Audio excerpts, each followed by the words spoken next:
ലോകത്തിൻ്റെ ആത്മീയതയുടെ സർവകലാശാല ഭാരതമാണ്. ആത്മീയത ലോക മനുഷ്യർ അഭ്യസിക്കേണ്ടത് അഥവാ സനാതനധർമ്മം പ്രപഞ്ചത്തോടൊപ്പം സർവ്വജീവജാലങ്ങളോടുമൊപ്പം ഈശ്വരൻ സൃഷ്ടിച്ച ആത്മീയ പാരമ്പര്യവും വഴിയും എല്ലാം കൂടിയതാണ് സനാതനമായ ധർമ്മം അഥവാ സനാതന ആത്മീയത. അത് അഭ്യസിക്കേണ്ടത് ഭാരതീയ ഗുരുക്കന്മാരിൽ നിന്നും യോഗിമാരിൽ നിന്നും സനാതനധർമ്മ ആശ്രമ ആചാര്യന്മാരിൽ നിന്നുമാണ്.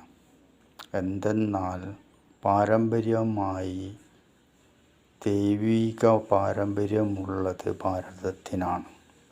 അതിനാണ് ഈശ്വരൻ ശിവപാർവതീ രൂപത്തിൽ കൈലാസപർവ്വതത്തിന് മുകളിൽ ആകാശത്ത് പ്രത്യക്ഷപ്പെട്ടത്.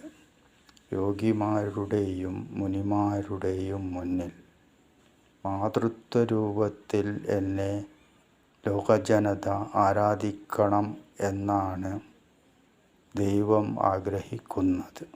അതും മാതൃത്വത്തിലൂടെ.